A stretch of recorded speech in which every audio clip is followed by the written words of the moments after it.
Hey, wholeness, Wendy. What's going on? Hello.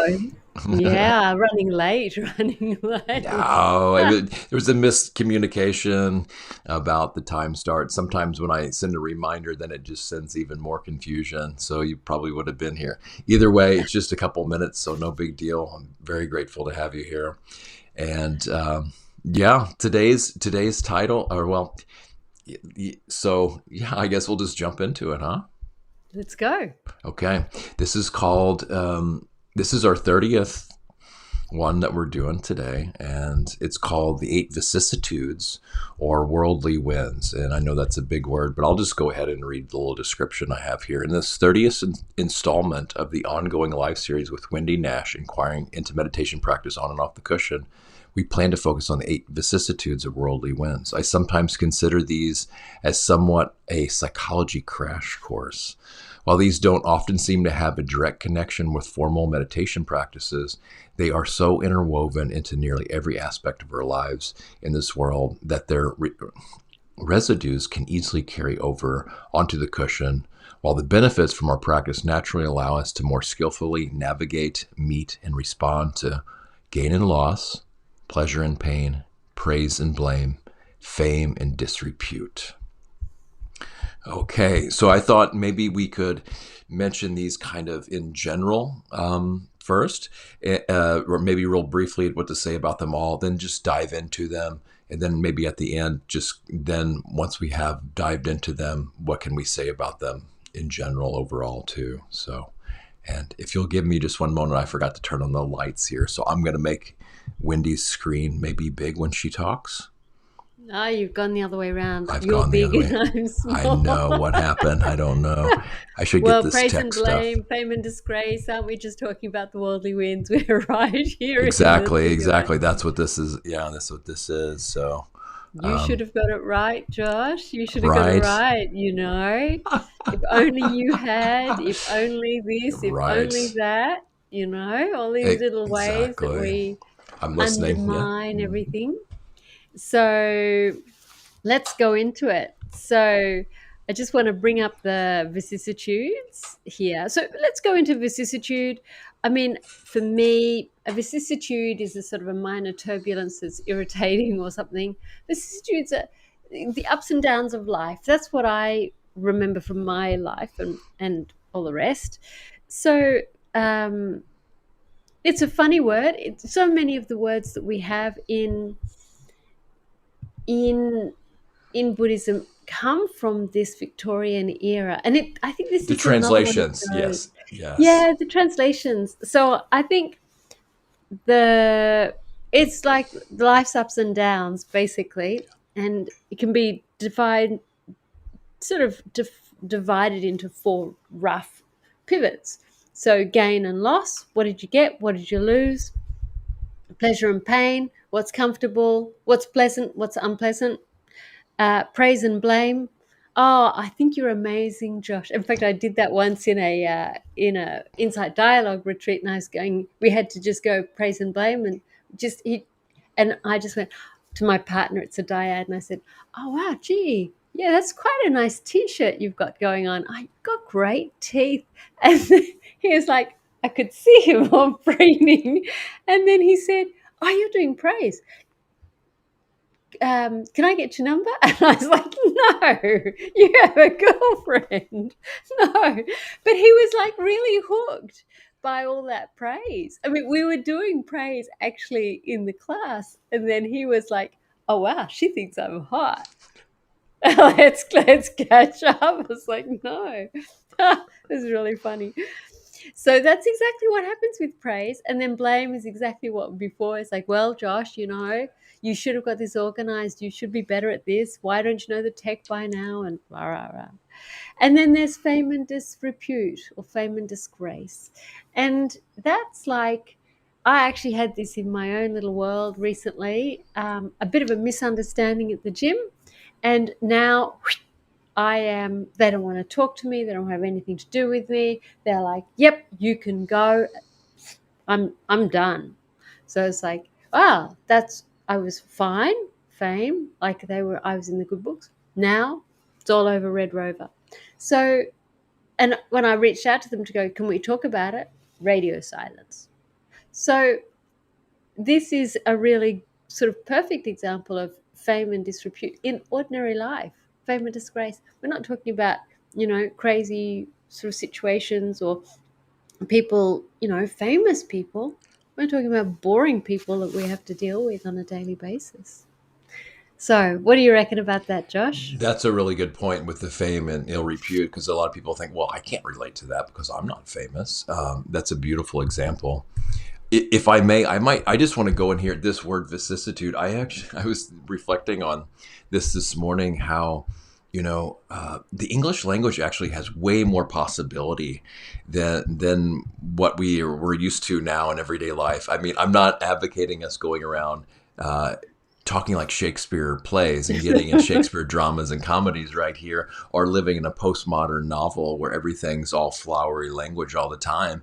And at the same time, our vocabulary, I mean, you look at the Western TV news and it's on the level of like a fifth grader, fourth grader.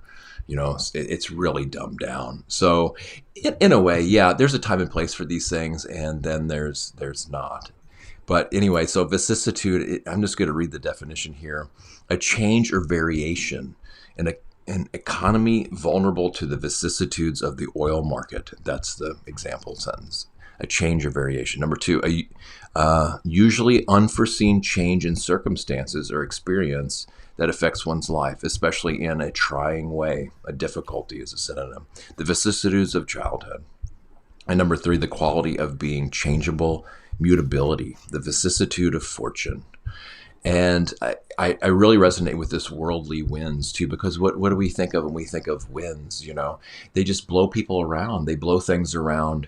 It's hard to control them. A lot of people don't know when they're coming or how strong they'll be, how regular they'll be, what kind of effect they'll have. Although, sailing, some people take these and use them to their advantage. So that's kind of an interesting metaphor too. But as far as the specifics here, or we'll start with generalities, I think these are what drives and motivates most people in the world. Especially if they don't have a spiritual, I mean, we're all subject to them, of course. But if we don't have any kind of spiritual practice or any kind of training that we're doing beyond just the ways of the world, then these pretty much dominate people's behavior, I would say. We just look at the praise and blame, the nice, colorful thing that Wendy talked about here. And yeah, for this one, I can see the power of this, and used to being a charmer, I could get a lot of ways with just scanning people. I mean, this is bad. It is almost sociopathic. Some people can use this as, you can scan people and you can look at their strengths and weaknesses, and then you can tailor a compliment, that's really kind of go straight to their heart, or maybe push their buttons and things, especially on blame. And then with the intent, how can I butter this person up to get what I want? Now that's the unwholesome part of praise. Now there can actually be compliments that can support wholesome qualities. I feel, the tricky thing with this one is that people, they can feel so good about it when it's really authentic that they start reinforcing habit patterns around it, where they don't want to deal with anything other than that, and in fact they start seeking it out from outside themselves. They start doing things in order to get praise from other people. This is when it can kind of turn into a big issue. Some people live to please others, and some people live to get praise, these accolades and awards and social standing, which goes into to fame as well. And yeah, so that's what to say about that. Now, the blame is a whole nother one. Like, what am I doing to avoid blame too, instead of taking responsibility as well? But the Buddha talked about the bliss of blamelessness. I don't think I need to go into examples. I want to touch on Wendy's other example here of the fame and ill repute. These are things where we thought we had some kind of standing in people's opinions of us, and then something happens, and then no, they want to outcast us and throw us out, and then what does that lead to? A lot of times it's bitterness. I know when people kind of shun me like that, sometimes it leads to bitterness, which is not that helpful either. Or like in worst cases, revenge, trying to kind of one up them or do whatever I can. We see whole industries now. I mean, this is where it's really apparent is in the social media space, because anybody that's just there can be social media famous, but like in real life, nobody really even knows them or pays attention to them. That's one interesting phenomena. There's whole industries about reputation management, going in and rebuilding people's reputations after, a journalist or whatever, and the social control of social media shaming, bullying online. I mean, this is a kind of soft control.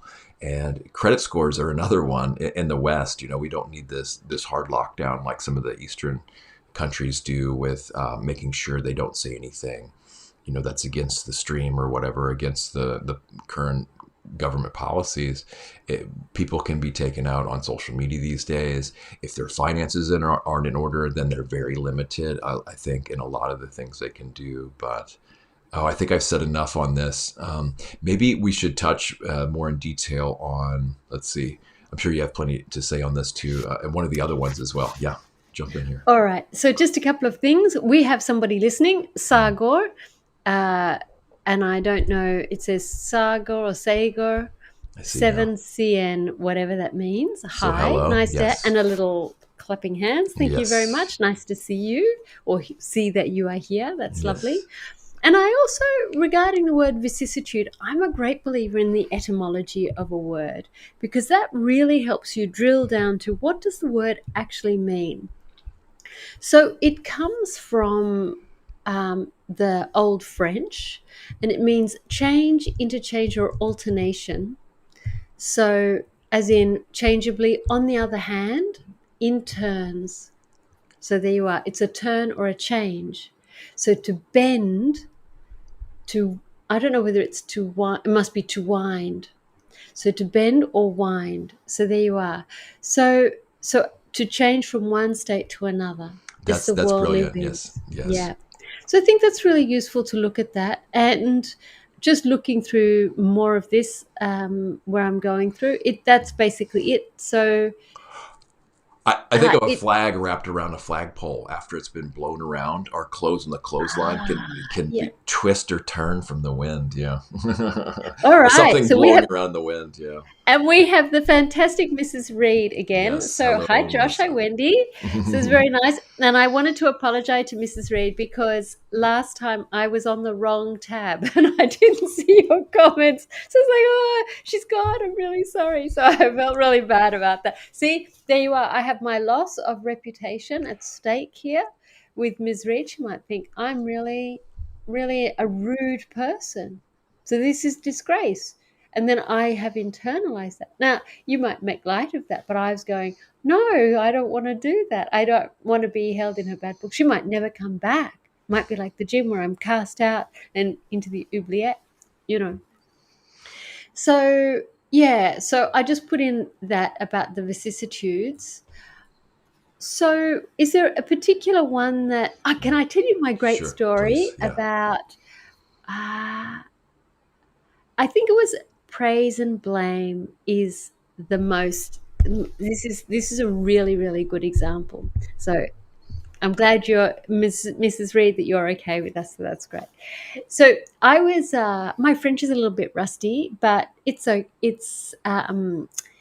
but I was in France a few years ago, and there was an Australian monk there called Bunty Sajato, who I know, and I was on a retreat with him, and I was Prolific helping. translator, by the way. Prolific. And, and so, yeah, he's very, very translated. But I was going from English into French, Mm. and so I was helping him out, and then he left, and a nun came, and so I was helping with that. And at the end of the retreat, this woman came up to me in French and she said, "Oh, you were amazing. You were so wonderful and helpful and supportive. And you were like the White Queen of Spain." And I'm going, White Queen of Spain? Who is this person? And I was really caught. And who's this White Queen of Spain? I've never heard of the White Queen of Spain, and I don't know if there's a White Queen of Spain and whether I've misunderstood, but there you go. And then I was sort of still there, and she was very effusive, and I was just amazing. Like, she was a very exuberant character, just a beautiful, like, exuberant person. And then she left, and I was just standing there going, who is the White Queen of Spain? And somebody comes up to me and she goes, oh, didn't you think you owned the place? You were here, you were there, you were everywhere. Oh my goodness, you just absolutely took over the place. It was so interesting because those two people said exactly the same thing, but one said, I was really helpful and supportive, and the other one said, I just owned the place like it was mine. It was exactly the same behaviors, and a really good example of praise and blame. Yeah, that's amazing. You know how, yeah, it's how the interpretation of that, you know, and I think it comes down to people's preferences a lot of times. If they see something, if they're like maybe like me that was more anti-authoritarian at some point, they might look at that and say, well, that's oppressive. You know, why didn't you share more responsibility and power? But the other person is like, wow, now someone else can take care of this. So I didn't have to worry about that. And I can, so this is why I find it so important to kind of weigh the pros and cons and look at things as objectively as we can and be honest and kind about it, you know, and really look at my own preferences and of course how pleasant or unpleasant I'm viewing things, because when that comes up, you know, how we interpret things is, or how things land as pleasant or unpleasant, are going to have a lot to do with this as well. And I just want to mention about and, and Mrs. Reed too. And another thing we do sometimes is we have something happens, and then because we don't have all the information, we start filling in the gaps, right? I saw this so well on my retreat, and I talked about this. But with Miss Reed, she oftentimes she listens to everything, even if she doesn't show up live, and then comments on the YouTube comments. So she's really engaged, and yeah, has been continuously so. Pretty much, and I really appreciate that. And so then, but where Wendy's coming is, you know, is that she wants to, you know, be there, and we don't want to be interpreted in a wrong way. We want to be understood, right? And so when there's kind of either a miscommunication or um, what's be perceived as maybe falling short, then we want to go and correct that. And, you know, like Wendy and I, we do that a lot. And some people might think, oh, that's, you know, that's too much, or maybe going overboard. It really wasn't that big a deal. And so these are kind of personality traits that some people have, you know. And again, all these have pros and cons too, you know. We could easily just blow it off or something like that. But to actually care to take the extra step to start, you know, investigating of, you know, what may have happened or, you know, what didn't happen.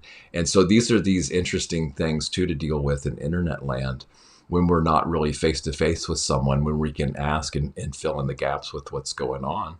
So we do our best sometimes to you know, to have this. And I could be totally wrong too with my assessment of what's going on there as well. So yeah, at the end of the day, it's and even when we're in the same room with someone or face to face or whatever, we still can't control how they interpret what we say. You know, I'm responsible for what I say and the intent I have it, but I can't control how the other person takes it and make sure they get it exactly how I want it to say too. So yeah, we've talked about this as well. Yeah.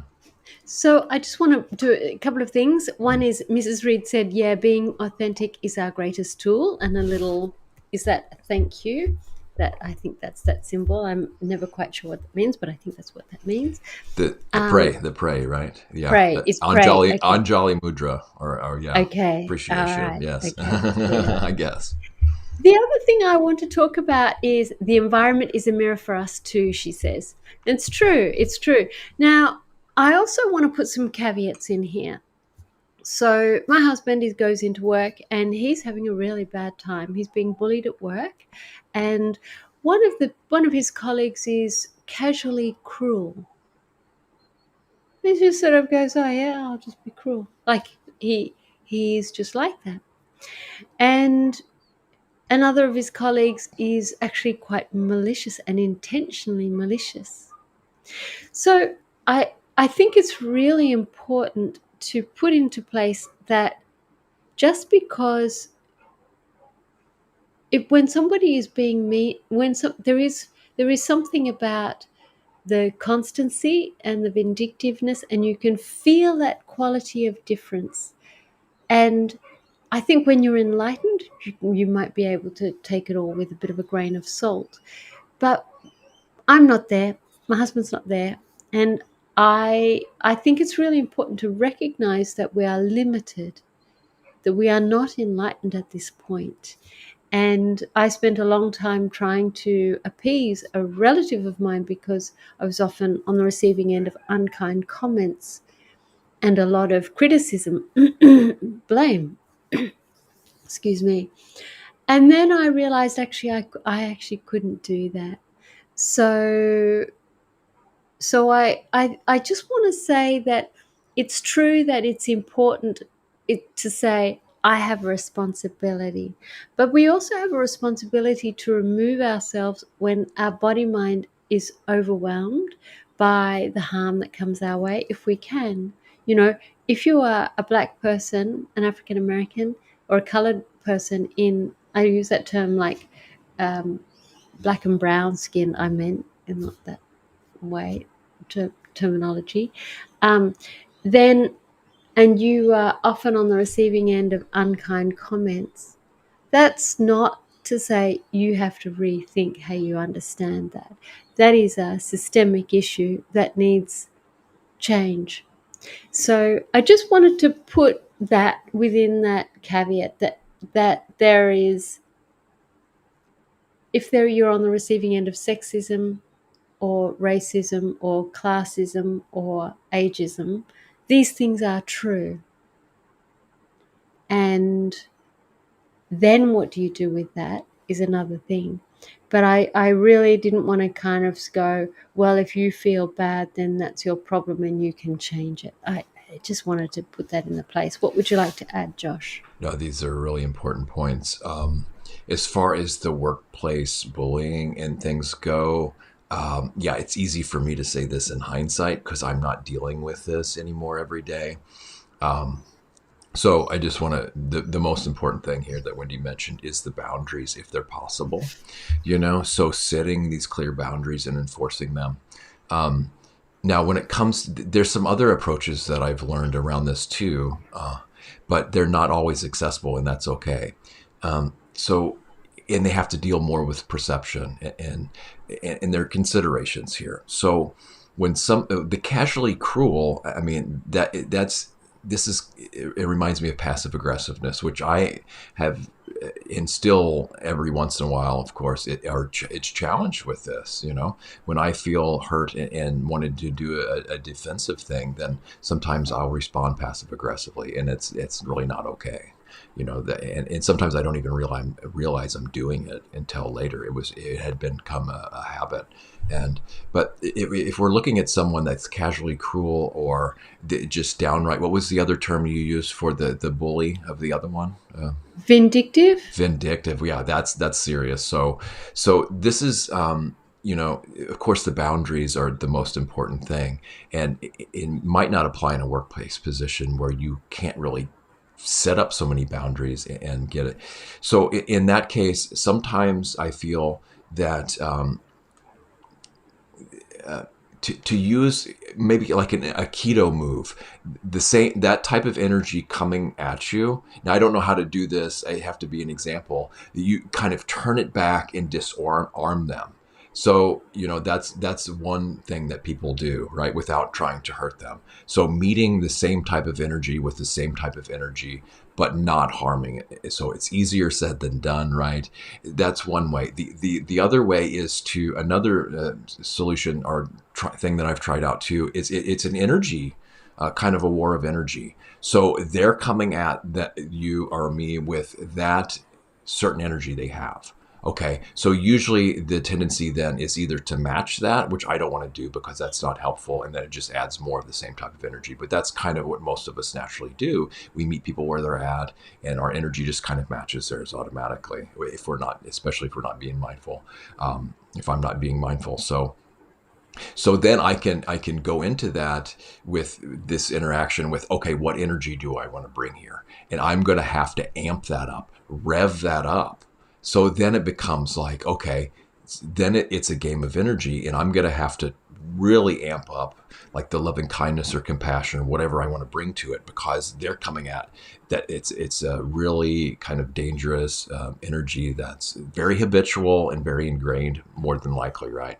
So I have to keep building that up and using that, and get in that groove too. So that's challenging as well to do. That's another option. The other option I see is actually on the perceptual. This is what I want to start with, is that whatever they're saying about me, it actually has little to nothing whatsoever to do with me.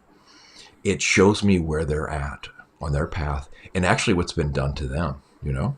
So in that way, it can't, it doesn't mean that it doesn't approve of what they're doing and the harm that they're causing, and the hurtful words that they're saying in their behavior. Not at all, none whatsoever. It can, instead of me feeling completely maybe victimized by it, or maybe not, then I can have some kind of different perspective shift and say, okay, this isn't about me at all, you know? This is what's been done to them, you know. So it may or may not help. So these are just some slight strategies that may or may not apply, because it really have to go into the details of what's happening. And of course, yeah. So yeah, those are some things that come up around it. Yeah. Yeah, so just thinking about a few years ago, I was working in a place on a temporary assignment, and somebody, the person who I was replacing, didn't think I was any good, and just talked about me, and I never got a job ever again after that. So I think there are things like, now you have 5 stars and you have comments and all this side of things, and it can really shift how how how your livelihood in a very real way. So yeah, I've never really worked since that time, Sorry, because Wendy.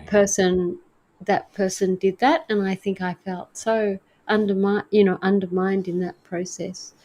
And yeah, so it had real world consequences for me personally, and a lot. Yeah, so I think these are larger things than we're talking about with fame and disgrace. And yes, so all this is true. So I wanted to put that as a caveat, that there are real world consequences, and that people are nasty. Some people are really nasty, and this is true.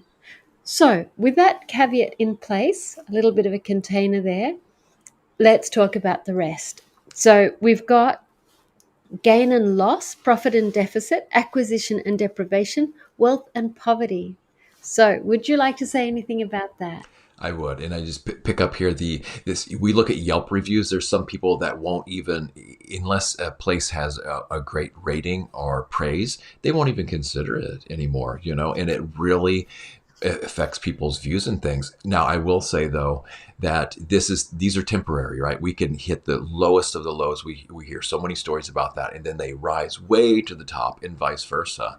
So just because we've been defamed doesn't mean that we're going to not necessarily be able to rise even way above where before, and vice versa. Somebody could be at the very top and just crash and completely be done the rest of their life when it comes to worldly things. So I think it's important that these things can fluctuate. They could stay. So we don't really know the winds of these things.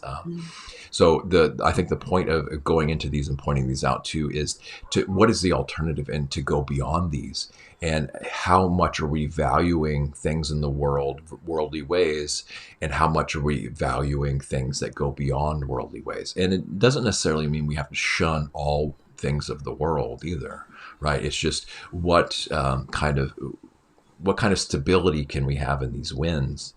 Okay, so now profit, gain, and loss. Now, this is one that the Buddha said to reflect on every day. Is everything that I hold dear and pleasing to me, I will be separated from. You know, this is everything in our lives, even Mm. our loved ones, at least temporarily. If we think about maybe, those are into, maybe we'll be reunited after this body sheds off somehow, some way. And but if, at least it will, when it comes to the end of life, at least temporarily, everything we hold dear and love will be taken from us. And so reflecting on that, I think, brings us into alignment with the truth that loss is an inevitable part of life. And so when I reflect on that and really let that deep truth sink in, then when we do face inevitable loss in our lives, be it minor or major, the pain and the grief is not as devastating in a way, right? Because we are already in alignment with this deep truth that sometimes devastation can actually help bring out deep inner truths within us. That's kind of the silver lining of devastation. If we really reflect on that, yeah.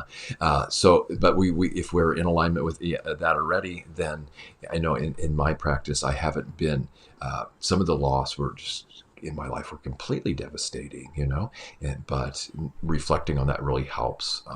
Now, it doesn't have to get all bummed and party pooper.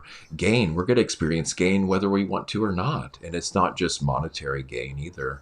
It could be gain of friendships, gain of influence, gain of certain properties or objects, possessions, gain of good fortune. Yeah, so we can gain all kinds of things and lose all kinds of things. It doesn't necessarily have to be physical or monetary as well. And yeah, whether we want to or not. So yeah, I guess the part is, what do we do with our gains, and how do we view our gains and losses, and what do we do with our gains and losses, and how do we respond to these things? And I think one of the things is being generous with our gains, right? And maybe going to friends and uh, other support mechanisms with losses, and in reflecting that this is inevitable just like gains are. So, a couple of things. One is, a few years ago, I was thinking I'd actually had my heart broken quite a lot of times in my life, and I was really tired of it. And I thought, I just don't want to meet anyone ever again. And then I thought, well, I will meet somebody, and that will be painful. If I don't meet somebody, well, actually, I am still quite lonely, and I that is painful. So whether that person comes into my life or not, it is painful. So whether I gain and then lose, or now I am just in a place of loss, that's what I was thinking at the time. That that has that made me go, okay, so this is going to be, it's true, chances are I'll outlive him, and I think that's still true. That, I mean, who knows, I ride a bicycle, so I might be splattered. Who knows?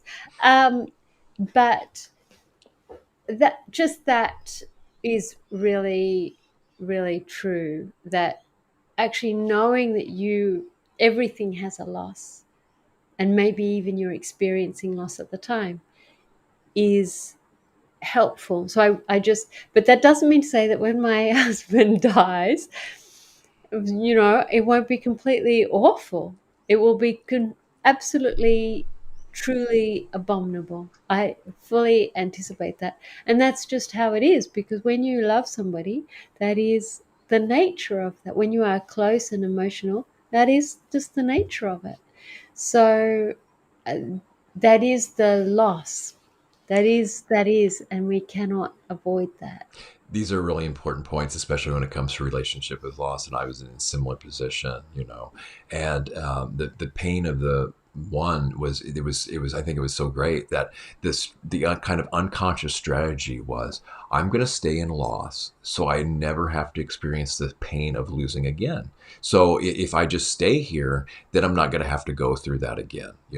And so that's not very helpful either. And on the other hand, just like Wendy so beautifully said, I mean, we're thinking about, if we do wedding vows. I've heard these Buddhist wedding vows that, just like any other relationship, this relationship will come to an end, either in death or estrangement. And that's how all of our relationships end. And it's inevitable whether we want it to or not. Every relationship we have will end in death or estrangement. So that's just the honest truth. And when I don't try to sugarcoat that or pretend, I mean, I don't have to dwell in the how horrible the loss is going to be when it happens. I mean, that's not the point of what I said. It's to be okay.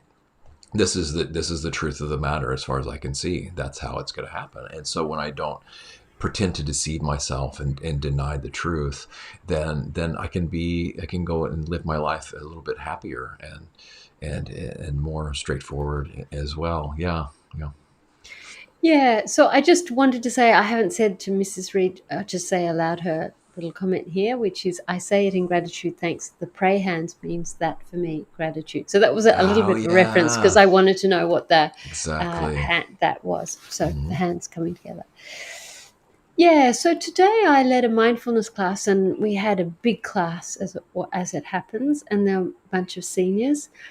And there were a lot of people who were lonely, who'd had difficult childhoods, who'd done a lot of personal work, who were interested in knowing more. But there was this overall sense of they had gained, they'd worked in their life, and they were, they have children, but there is a loss there. They're in their seniors, their family are further away, they may or may not be married, or if they were in marriages, I heard stories that was not a great situation either. So there can be a thing about loss and not loss. There's something called ambiguous loss. I don't know if you've ever heard of this. Well, it makes sense right away. I'm just thinking of my folks and family, how far away they are right now. In a way, it's not a loss because I could go there anytime and visit them or call them anytime. But a lot of people never leave the area where they grew up because they don't want to leave their friends and family they grew up with. So in a sense, it's a loss. In a sense, it's not a loss, or it kind of seems like a loss, but it's not really clear if it is or not. Yeah, it's ambiguous. So this was somebody called Pauline Boss in the 1970s. They were Vietnam vets. So all these American soldiers were in Vietnam, and the wives would go, well, he's missing in action. So is he alive? Is he dead? Can I move on? So this was this real deep, deep ambiguous loss because that was in the 70s. You couldn't just remarry, but then the women had to, like they're people. So what do you do? And then what do you say to the children? And all this very complicated stuff. And it's increasingly being used in terms of dementia. So the body is there, but the person is gone. So that's another aspect of loss there. And gain, I don't know. I'm going to be honest, I'm quite nervous about gain because I think if I gain, I'm so nervous about the loss, and I've had money and then I've lost it. And I'm not lost it, but I've spent it, it goes. But I'm hopeless with money and I don't have much money. But I did want to tell you about the story today. So I live in quite a low socioeconomic area, a high level of disadvantage. And a couple of weeks ago, there was a woman at the supermarket next to me, and she was on her phone and she was asking how to get the internet working so she could get into her bank. And she was going, oh, I don't have enough money. And I said, it sort of breaks my heart. And she had her little girl with her. And I said, how much do you need? And she said, well, it's $13 and I've only got 5. And I said, hang it, I'll just pay that for you today. Like, I really don't care.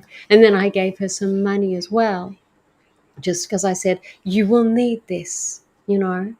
It's not, you've got a little girl, I haven't got much money, but I've got a bit of cash, here you go. And I did the same today, this afternoon. I stopped in at the supermarket and the guy in the till next to me, he was buying lots of candies or whatever, and he was 10 cents short. So I was like, oh, here's 10 cents. And then I gave him $10 as well. So there's a practice about work, because I grew up in a family where money is really tight and it means a lot and it's a power thing, and there's a lot of angst about that. And I tend not to do that. And in my area, there's so many people who have, there's a lot of homelessness in my area, and people are hard. People have hard bodies. They've lived. So my $10 doesn't mean anything that I gave the fellow today, but to him, it's like, oh my gosh. So that's a loss for me. There's no two ways about it. I don't have much money, but it's a gain for him. So there's that. And then there wasn't a loss because it was a shared thing too. So, yeah, but I think it's really important also to receive gracefully. I'm big on that. So it's not just about giving to others, but it's like for the sake of $5, like really. So, but then there are some people who are like, well, he deserves it, she deserves it. What have they done? I'm going to hold on to all my cash.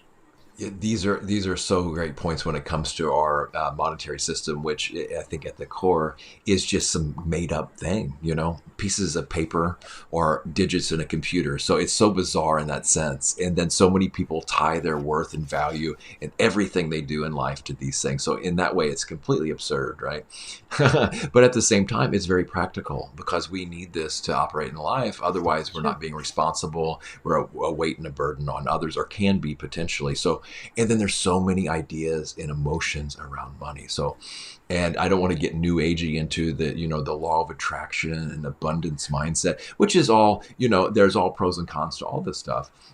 But what I like about the Buddhist teachings around this, and Wendy, this is it's framed in the world around gain and loss, right?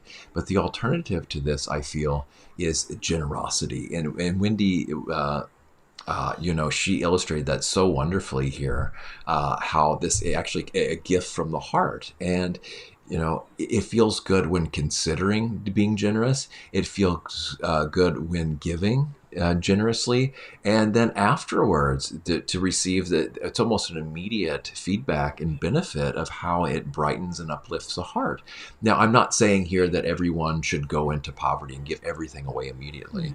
Some people can, and that would be great, but they have to have practical reasons of what they're going to do afterwards, or maybe not, or be okay with living on the streets or whatever. But that aside, how can we be generous? And it doesn't have to be with money either. It can be with our time. Just spending a couple extra seconds, looking deeply into somebody's eyes, or even giving a smile, or just remembering, okay, what can I contribute? What can I be generous with my energy, my time, my attention, or just even considering that is such an act of generosity that we would take the time to even just take a few moments to scan and think, what can I contribute? And even if I can't contribute anything, just the mere act of being willing and able to do that, is such a beautiful thing. And I think another thing to keep in mind here is, yes, we're not going to get everything we want in life, but once we start getting more of a kind of a trust that everything we need will be provided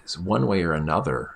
Some things that we need will come into our lives and we won't even imagine how they possibly were provided to us. So I think the more the trust that we're going to have what we need in this life, no matter what, takes a huge burden off of this hamster wheel of financiality. So that with generosity, and it really starts to ease this notion of kind of lack and things around money. Now, yeah, what do we really need is the other thing when it comes to finance. I think that's another thing. How willing are we to just get our basic needs met, or how much do we? That's not acceptable. And so if that's not acceptable, then we're going to have to do certain things in life that maybe we don't want to do in order to have what we quote unquote want. So all these balancing acts. I also want to say, Wendy, hopefully, please be safe on your bike, and all the best safety. I know we make these kind of dark jokes, but I just wanted to say that too, because yeah, it kind of, it's true though. We don't know what we're gonna. I mean, driving in a car is probably just as dangerous, if not more dangerous. So many people die in cars. I know I don't want to get you going on this stuff. Yeah. Yes. So just a heads up, it's not. It's just a heads up. It's the people driving cars who are the terrible ones. They're the ones killing everybody. They're the ones. The ones who, don't say I have to be safe. It's like the drivers have to be safe. You don't need to tell me. However, but I wanted to just be safe, everyone. However, you're propelling yourself forward in space, no matter your means or methods. Be safe. Be well. So, all right, I'm going to ask you a question, Josh. Sure. Now, are you in Denmark? Right now, yes. You're in Denmark. Do you have a bank account in Denmark? No, I don't. So I'm using this thing called Revolut. So it's an international thing, but I can easily transfer money, convert money with it. But anyway, so yes, I have bank accounts. Okay. So you have a bank account in the US? Yeah, okay. So that account that you have in the US, who owns the money?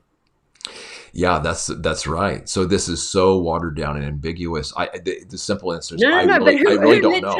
I really don't know. Who literally owns the money? If I had to guess, I'd say the bank does.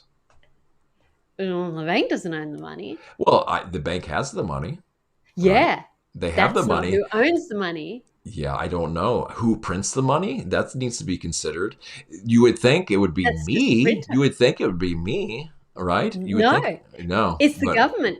I can't speak for the US, but sure. I think it's the US Treasury. I think that owns it. Well, that's right. In Australia, in Australia, it's the Commonwealth of Australia, whatever that term. But we also have the Federal Reserve, which is another huge ball of wax that people have to pay interest to, and that's a whole other thing to go down. But anyway, yeah. But okay, so whether it's your Federal Reserve or, I think that's like the Reserve Bank of Australia. That's a different thing. Yes. But you've got, basically it's the government, the sort of institution of government, federal government, whether that's in the US or Australia, that owns that money. Now, if we were like France or Greece or wherever, where there were French francs and then you've now into euros. So the franc is no longer a valid currency. And I don't know whether francs are still available, or they still have value in them. I do know that in the UK, when you have old British notes, they're valid for a while, and then at some point they're no longer valid. Like they're no longer tender. You can't take them to the bank even. I didn't know that. So yeah, so it's an interesting inquiry, and for me, who was very tight about owning money and poverty mind, I was like, well, who owns the money? Well, it's the bank. It's not the bank. It's the government, and the bank is storing it. And actually, it's money now. It's often just pixels on a phone. So, and that's it, or some bit of inside the chip of a plastic, card. Yeah. So that really helped me ease up about my sense of that it's my money. I don't really care. Now, I'm aware, Josh, that you and I have talked about gain and loss. We've only done one. Maybe we should do one session on each of them. How about that? Well, it's a possibility. But no, we have talked about fame and ill repute. And what's the other one? We have talked quite a bit about fame and ill repute too. Pleasure and praise and blame, and we did go into praise and blame, Wendy. So the one we haven't done though is the pleasure and pain. All right. Okay. I think we could maybe do it, but I think we've covered pretty much all of them except for pleasure and pain. We have a little bit of this is a really interesting one because this is so ubiquitous. I will just say, every single experience we have is either pleasant, unpleasant, or neither of these. And while something is unpleasant, it doesn't necessarily qualify as pain, but a lot of times it does. So the natural human tendency, and there's nothing I don't think super wrong in and of itself, is if something's pleasant, we want more of it, and we don't want to let it go. And if something is painful, we don't want it, and we want to try to prevent it from happening. So these are okay strategies. The only thing with these that comes up is that sometimes we're not in a position to do this, where we can't avoid pain, and we, we can't hold on to pleasure. So there needs to be other alternative strategies around pain and pleasure than simply maximizing pleasure, minimizing pain, because sometimes we can't do that, right? And a lot of times it takes a lot of energy and time to do so. And is that really the best use of our time, is to basically chase sense pleasures all the time? So I have there's some alternatives to this, but I want to maybe just throw it back to Wendy here real quick about this, and anything else with these other ones too, if you want to say anything about it. Yeah, so there's a Buddhist teacher called Vidyamala Birch, and she's been in a wheelchair since she was 15. I think she's now 60, and she says it's like having a toothache in the middle of her back, and it's been like that for 45, 50. What is that? 45 years. So she's a really, really skilled practitioner, and obviously a lot of loving kindness meditation, because it was actually a surgeon who performed surgery that caused that pain. So, and she's gorgeous, like she's this lovely, beautiful woman. And she's also had to deal with pain because she lives with chronic pain. For her to do a long haul flight. So from New Zealand, she comes from New Zealand, but she lives in the UK. So long haul is, I think for her, it would be sort of 28 hours on a plane. So you just stop once for that. So in Australia, that's what we call long haul, is 2 times 12 or something like that. So for her to get on that plane, she's on opioids. That's how excruciating it is. And it's bliss. And then she comes off the plane, the opioids wear off, and then she goes, okay, I've got to deal with this. She says when she goes in for surgery, it's like, so lovely. There's no pain. And then she knows it's going to wear off. And she's like, this is excruciating pain that she lives with. And so she describes the difference between there is pain and then there is suffering. And she says you have the pain, which is the physical pain, and then the suffering is when she goes, oh my gosh, here we go. I know this is going to be awful. And that's the suffering. And you can split those two. That's what she encourages to do. And you can do this with emotional pain as well. And I think that's quite useful to understand and to be with, particularly as we age, that is a big thing. And as for pleasure, I often think that pleasure is a bit of a problem. You can have a chocolate biscuit, and then you've got all that sort of sweet chocolate cloying thing is not very nice either. There's pain, so pleasure, pain. So I think often pleasure, I don't know, you can have something delicious and then it goes, but it doesn't mean to say you have to have more of it or something. There's a different quality. I think about, if I have a rich chocolate cake or something like that. Now, it happened to be my husband's birthday yesterday, so I made a gluten-free, dairy-free, vegetarian cake. And we have pudding, which is tofu and chia seeds and fruit. It's like, talk about wholesome. Anyway, but we had it and it was really delicious. And then we get to the end, I was like, oh, gee, feel like I've eaten a lot, but I didn't feel that awfulness. So there is pleasure sometimes that feels good, that leaves a nice aftertaste. And then there is pleasure which feels yucky afterwards. Anyway, very good distinction. And this is where I think some of the classical Buddhist teachings shine around these things like this, because everybody knows this can be a potential problem, right? But they don't really know what to do about it, I think. I wouldn't say everybody, but let's start with let's just start with pleasure, and I'll go back to pain.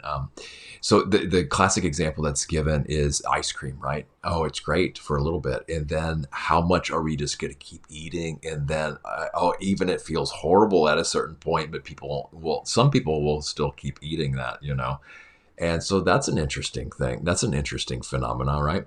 And then we can have pleasure about wholesome things. And that's kind of the Buddhist teachings alternatives. When he was talking about actually wholesome food, actually kind of, I wonder, on a base psychology level, is this is kind of, and we talked about value too, and money. Another thing that goes around with money, just a quick aside, is how, what are we valuing, and especially ourselves. Do we value ourselves? And not necessarily is tied to money, but this internal valuing of ourselves, it kind of plays in a way to that too. Perhaps not. So back to the pleasure though. So what is a wholesome pleasure? And the ultimate wholesome pleasure the Buddha recommended is jhana, is concentration, because it's, and there's also the bliss of blamelessness that ties into before about blaming, that it is quite blissful not to assign blame, to see things happening due to causes and conditions. But that's a little bit more complex. So okay, so keep bringing it back here, Josh. So this bliss of meditative states. Now there's a potential danger that people crave meditative states and it won't want it, and don't know how to function without it. But this is when it's not done with that, when it's done in service to the path, then it's a wholesome thing, because it can't be really blamed other than if I'm clinging to it like something else. But still, even if that, it's I think it's way better than the dangers of sense pleasure. So we're supposed to look at, why am I doing this? The benefits of what I'm doing. What is the danger in this? And then what is the escape from it? So this is a great exercise to look at, where we're going after pleasures. Why am I doing it? What am I benefiting from it? What actually the danger in this? And then how do I escape? What's the healthy way to go about this? And so that's the pleasure. And I don't think, I love this saying that pleasure is not the problem. It's clinging. That's the problem, right? Mm-hmm. So we're going to experience pleasure whether we want to or not. There's just certain things in our life that are going to be pleasant regardless of whether we seek them out or not. Now, I know at a certain point in my practice that I was actually fearing pleasure, like Wendy was saying too, because I kind of knew that the opposite would come at some point. But the problem with that is that then I can't enjoy it, because it's going to happen anyway, but then I can't get into it. There was a fear of, oh, if I enjoy this, I'm going to be like a bad Buddhist, or, I'm going to, it's going to condition my clinging to pleasant things. And well, I don't know, maybe not, but the fact is that it wasn't that helpful, because I couldn't even enjoy it. It's gonna pass anyway. So it's kind of like the inverted version of, some people are like, really want pleasant things, and they get upset when it goes away, and they try to cling as much as they can. So long story short, clinging is the problem, not pleasure. So how much am I clinging to whatever it is? However much I don't want pleasure, or however much I want to hold on to pleasure. Now, pain, this is where it's really helpful too. I've been fortunate enough not to experience a lot of physical pain in my life. It's been more kind of emotional, mental, psychic pain that I've dealt with. So I've been very grateful for that. But like Wendy said, it also applies to that. And this is the classic teaching of the two darts, right? We're going to get hit with the dart of pain in life. That's just part of being human. We're all going to experience some kind of pain. At some point in our lives, probably quite a bit, it's just, that's part of the human gig here. There's no way out of that. Now, but what we can't avoid is shooting ourselves with a second dart. That's the psychological pain on top of it, saying, oh, woe is me. This shouldn't happen to me. Maybe, what did I do to deserve this? Why am I like, why is this happening? It shouldn't be this way. What am I going to do to get rid of it? And start strategizing and micromanaging every little thing around it, which maybe sometimes can be helpful or not. But this is the psychological pain that we can have a training over, that can, it's optional, right? They say that pain, there's a saying that says, pain is inevitable, suffering is optional, meaning the psychological suffering that we add on top of the pain that's already going to be there from time to time, that's unavoidable. So yeah, well, we're just got 1 minute left, and I'm going to conclude with a little story. So I met somebody once, and she sat down to meditate for the first time as I don't know, in her 20s or 30s or something, and she spent the next 6 months in pure bliss, and it was an absolute nightmare. So well, tell me more. What's yeah, going on I don't with this? know anything more than that. She just said it was really difficult. I wanted to be able to sort of have some sort of variability, but I didn't even have the variability. I was just in this total bliss state for 6 months. drove her nuts. So And some I people would just be think, like, how do I get that? I want but that. I just think that it just goes to show, a bit like the ice cream, but some of them aren't more pleasant than others. Anyway, so Sure. that's a good note to end on. So It, it's been really lovely having our people here. We had a couple of people today, so that was very lovely and great having a chat with you. And I'm here on Gubby Gubby Country in Queensland in Caboolture in Australia. and from Viking land here, I think maybe I don't know if that's appropriate to say or whatever, or how accurate that actually is. But as far as I know, there were Vikings around here as well. So very Yes. interesting. Yeah, and I would just end with the pleasure thing. Yes, some people are actually unwholesomely trying to get to that, and some people, like you said, but. I think the next stage will then be equanimity. And yeah, maybe it's a training the opposite. It's not all having to deal with pain all the time. How do we deal with extreme bliss states for the very few of us that are there, right? But all Well, right. I'll tell you when I'm there. All right. Well, may you all face the worldly winds wisely and be well out there. Absolutely. Have a good one. See you next time. Bye Bye bye. bye.